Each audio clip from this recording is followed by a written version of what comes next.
በነገራችን ላይ በኢትዮጵያ ታሪክ በኦርቶዶክስ ታሪክ ከትግሬና ከአማራ ውጭ ኦርቶዶክስ አልበደለችኝም የሚል የለም። እኛ ወላሙ ስድብ እንደሆነ ነው የምናውቀው። ብሔር መሆኑን አሁን በቅርብ ነው በኢህአዴግ ጊዜ ያወቅነው። ጋላ ብሔር መሆኑን አናውቅም ነበር፣ ስድብ መሆኑን ነበር የምናውቀው። ብሔር መሆኑን በኢህአዴግ ጊዜ ነው ያየነው። ወይጦ ራሱን የቻለ ነገድ ራሱን የቻለ ብሔር ነው። ነገር ግን ስድብ መሆኑን ነው የምናውቀው። አንዳንዴ ሴት ልጅ ቢያንስ ላይዋ ባያምር ውስጧ ባያምር ደግሞ ላይዋ ማማር አለበት ብዬ አስባለሁ። እሱን ተውና እንደ ሀገር ኦርቶዶክስ ምን ቢበድላችሁ ነው በዚህ ያህል በጥላቻ የተሞላችሁትና የታጨቃችሁት? አሁን ሀገራዊ ምክክሩ ላይ ሳይቀር በኦርቶዶክስ ጥላቻ ያበዱ ሰዎች ሀገራዊ ምክክሩ ውስጥ ተካተው ኢቭን መነሳት የሌለበት ጥያቄ እያነሱ ይገኛሉ። በጣም በኦርቶዶክስ ጥላቻ ያበዱ ማለት ነው። ኦርቶዶክስ እንደ ሃይማኖት ሜቢ እኔ ተከታዩ እንኳን ባልሆን የኦርቶዶክስ ተዋህዶ እምነት ተከታይ እንኳን ባልሆን ኢቭን ስነ ስርዓት ይዤ እንዳድግ ግብረ ገብ እንዲኖረኝ ከአበላሌ ጀምሮ ካለባበሴ ጀምሮ ካነጋገሬ ጀምሮ ካካሄዴ ጀምሮ ኤቭሪቲንግ ላይ የኦርቶዶክስ ተዋህዶ ቤተክርስቲያን ተጽዕኖ አለብኝ። መልካም ዜጋ እንድሆን መልካም ስነ ምግባር እንዲኖረኝ በመጀመሪያ ህፃናት ሆነን ገብተን የተማርንበት ሰንበት ትምህርት ቤት ያስተማሩን ዲያቆናት ያስተማሩን ቀሳውስት ዛሬ ላለንበት ፐርሰናሊቲ ትልቅ ኃላፊነት ይወስዳሉ። የኦርቶዶክስ ተዋህዶ ቤተክርስቲያን በእኔ ላይ እንደግለሰብ እንኳን ብዙ በጎ ተጽዕኖ አላት። ኢቭን እንደ ሀገር ግብረ ገብ ያለን ሰዎች እንድንሆን ለሀገር ፍቅር እንዲኖረን ከብዙ ነገር አንጻር ከኦርቶዶክስ ተዋህዶ ቤተክርስቲያን አስተምሮና ከኦርቶዶክስ ተዋህዶ ቤተክርስቲያን ጋር ያለን አታችመንት በጣም ብዙ ነው። እንደ ሀገር ፊደል በማስቆጠር ጫካ መንጥሮ ቤተክርስቲያን በመስራት ዘመናዊ ትምህርት ሳይስፋፋ በፊት ሰዎች ፊደል እንዲቆጥሩ ስነ ስርዓት እንዲኖራቸው ልብስ እንዲለብሱ ከብዙ ነገር አንጻር ኢትዮጵያ ኦርቶዶክስ ተዋህዶ ቤተክርስቲያን ለኢትዮጵያ እንደ ሀገር ያበረከተችውን አስተዋጽኦ የትኛውም ሃይማኖት አሁን ለኢትዮጵያ ውስጥ ያለ የትኛውም ሃይማኖት ሩቡን አላበረከተም። እኔ በጣም በድፍረት ነው የምናገረው፣ ሩቡን አላበረከተም። በጣም የስልጣኔ እናት የሆነች ቤተክርስቲያን ናት። ኢቭን ሌላውን እንኳን ትተን አንድን ምዕራባዊ ወይም ደግሞ የአውሮፓ ዜጋ ባለበት ሄደን ስለ ኢትዮጵያ ምን ታውቃለህ፣ ስለ ኢትዮጵያ የምታውቀው ምንድን ነው ብለን ብንጠይቀው አንድ ምዕራባዊ ወይም ደግሞ የአውሮፓ የአሜሪካ ዜጋ የሚያነሳቸውና የሚጠራቸው ስለ ኢትዮጵያ የሚያውቀው ነገሮች በቀጥታ ከኦርቶዶክስ ቤተክርስቲያን ጋር የተያያዙ ናቸው። ኦርቶዶክስ ቤተክርስቲያን ቢመራችሁም ባይመራችሁም ለኢትዮጵያ የስልጣኔ እናቷ ናት። ከኢትዮጵያ ጋር ያላት አታችመንት ዝም ብሎ በእንደዚህ አይነት ተራ ተናጋሪዎች የሚናድና የሚፈርስ አይደለም። ባንተዛዘብ እንደዚህ አይነት የጥላቻ ቅርሻታችሁን እያመጣችሁ ባትደፉብን። ለምሳሌ እኔ አማራም አይደለሁም ኦርቶዶክስም አይደለሁም፣ ግን ኢትዮጵያ ውስጥ እንደ ሃይማኖት የኦርቶዶክስን በጎ ተጽዕኖ የማራክስና በቀላሉ የማይ ዜጋ አይደለሁም። ዛሬ ላለሁበት የዜግነት ደረጃ ላለኝ ፐርሰናሊቲ ላለኝ ባህሪ ትልቅ አስተዋጽኦ ያበረከተችልኝ እናት ቤተክርስቲያን ናት ኦርቶዶክስ ቤተክርስቲያን። እንደዚህ በቀላሉ ከኦርቶዶክስ ቤተክርስቲያን ያለን አታችመንት እንዲህ ዝም ብሎ የሚፋቅ ነገር አይደለም።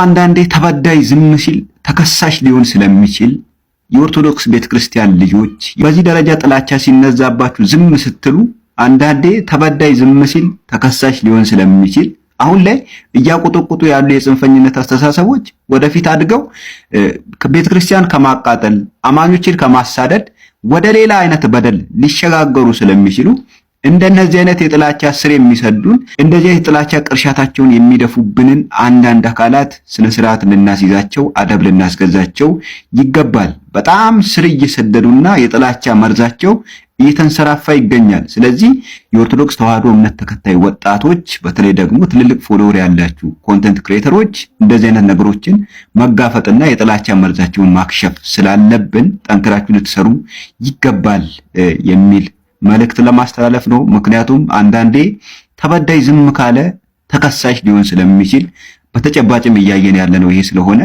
ልንነቃና ልንታገላቸው ይገባል እላለሁ። ይመቻችሁ። መልካም። የተናገረው ነገር ምንም አይወጣለትም። በጣም ትክክል ነው። ምክንያቱም የኦርቶዶክስ ተዋህዶ ቤተክርስቲያን በሁሉም ነገር ቀርጻናለች፣ አስተምራናለች። በጣም በዓለማዊውም በመንፈሳዊውም ነገር ከእውቀት ጀምሮ ከብዙ ነገሮች አንፃር እየቀረጸችን ያደገችው። ስነ ምግባር እኮ ለሰው ልጅ በጣም ትልቅ ነገር ነው። በነገራችን ላይ ግብረ ገብ ምን ያህል አስፈላጊ እንደሆነ የሚገባቸው አንዳንዴ ስናድግበት ምንድነው በእጅ ያለው ወርቅ ከመዳብ ይቆጠራል እንላለን ይባላል አይደል? በቃ እንደዛ ነው። ቀላል ነገር አይደለም። በስነ ምግባር ያላደገ ሰው ስታዩ ስታዘባላችሁ በደንብ ማለት ነው። እና በደንብ በስነ ምግባር ያደገ ሰውን ደግሞ ስታዩ ምን ያህል ዲሲፕሊን እንዳለው ምን ያህል ሰዎች እንደሚያከብር ምናምንና ያ ምን ያህል ቫልዩ እንዳለው ይገባቸዋል።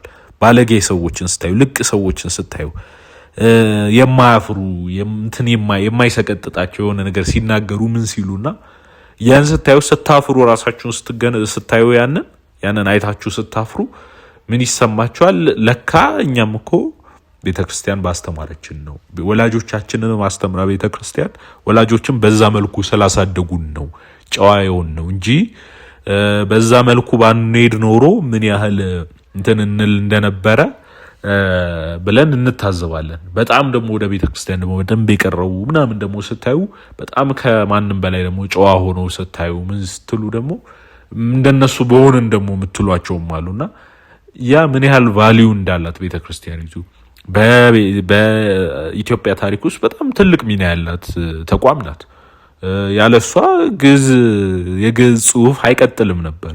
የግዕዝ ጽሑፍ እኮ አፍሪካ ውስጥ ብቸኛ ሰርቫይቭ ያደረገው ጽሑፍ ኦሪጂናል ማለት ነው ከዚህ የመነጨ የግዕዝ ጽሑፍ ነው። የለም ሌላ የአፍሪካ ሀገር ውስጥ። ስለዚህ አንድም ጽሑፍ ላይ ኖራት ነበረ አፍሪካ አጠቃላይ ማለት ነው። ላቲን ወይ አረብኛ ምናምን ልትጠቀም ነበረ። ያ እንዲሆን የሆነው በኦርቶዶክስ ተዋሕዶ ቤተክርስቲያን ነው። ያቺ ቤተክርስቲያን ባትኖር ኖሮ ኢትዮጵያም ኤርትራም አጠቃላይ አፍሪካም አይኖርም ነበር። አንድም የጽሕፈት ስርዓት ማለት ነው ታሪክ ተዘግቦ ያስቀመጠችው ቤተክርስቲያን ናት እና እቺ ቤተክርስቲያን ባትኖር ኖሮ ብዙ ታሪኮች የሚጠፉበት ምን የሚሉበት መሪዎች የምትሾም የነበረች ናት። ስርዓት ያለው አገዛዝ እንዲኖር ያደረገች ናት። ብዙ ነገር አላት። ብዙ ጠንካራ ጎኖች አሏትና አንድ ሰው ኦርቶዶክስ ተዋሕዶ ክርስቲያን ሆነን አይደለም እንኳን ኦርቶዶክስ ተዋሕዶ ክርስቲያን ሆነን ያልሆነ ሰው ራሱ ያላትን አቺቭመንት እንትን ሊያጣጥል የሚችል አይደለም። በታሪክ ውስጥ በባህል ውስጥ በማንነት ውስጥ በጣም ብዙ ህዝብን በማስተሳሰር ውስጥ ኢትዮጵያን እንደምናውቃት በጣም ብዝሃነት ያላት ሀገር ናት። ብዙ ቋንቋዎች፣ ብዙ ባህሎች፣ ብዙ ብሔረሰቦች ምን ያላት ናት። ይህን ሁሉ አንድ ከሚያደርጉ ኃይሎች መካከል ኦርቶዶክስ ተዋሕዶ ቤተክርስቲያን ትልቋ ናት። እውነቱን ለመናገር ለምን አንድ ሃይማኖት ናት እቺ ቤተክርስቲያን። ብዙዎችን አስተሳስራለች፣ ብዙዎችን አንድ አደርጋለች። እንደሚተርኩባት እንደዋሹባት ውሸት አይደለም እውነታው ማለት ነው። መሬት ላይ ያለው እውነታ ቤተክርስቲያኒቱ ብዙ ሚና የተጫወተችና ትልቅ ስራ የሰራች ናትና ይሄንን ለማጣጣል የሚፈልጉ ሰዎች አሉ። ይሄ በጣም ልክ ያልሆነ ነገር ነው። በዛ ላይ ደግሞ ኢትዮጵያዊ መልክ ያላት ናት ማለትም በቋንቋ በስርዓቷ በራሷ ባህል ያላት ናት። ኤልዞር ብትሄዱ ኦርቶዶክስ ተዋሕዶ ቤተክርስቲያን፣ ግብጽም ብትሄዱ ግብጽን ነው የምትመስለው፣ ሶሪያን ብትሄዱ ሶሪያን ነው የምትመስለው። አስተምሯ ብቻ ነው ያለው ስርዓቷ፣ ቅርጿ፣ ባህሏ ምናምን ግን እዛ ያሉ ሰዎችን አለባበሳቸው ምናምን እዛን ሆና ነው የምትገኘውና ከማህበረሰብ ጋር ከሄደችበት ጋር ተዋህዳ ነው የግድ በአንድ እንትን አይደለምና ይሄ ነገሯ በጣም ደስ የሚል ነውና እቺን ለማጣጣል የሚፈልጉ ብዙ ሰዎች አሉ። ነገር ግን መስተካከል ይኖርባቸዋል። አለዚያ እንግዲያውስ እየዋሹ ነው የሚቀጥሉት እንጂ ውሸት ካልፈጠሩ በስተቀር በምንም ሊያሟት አይችሉም ብዬ አስባለሁ። እናንተ ምን ታስባላችሁ? በኮሜንት ሴክሽን አሳውቁን። ላይክ፣ ሼር፣ ሰብስክራይብ አድርጉ። እናመሰግናለን።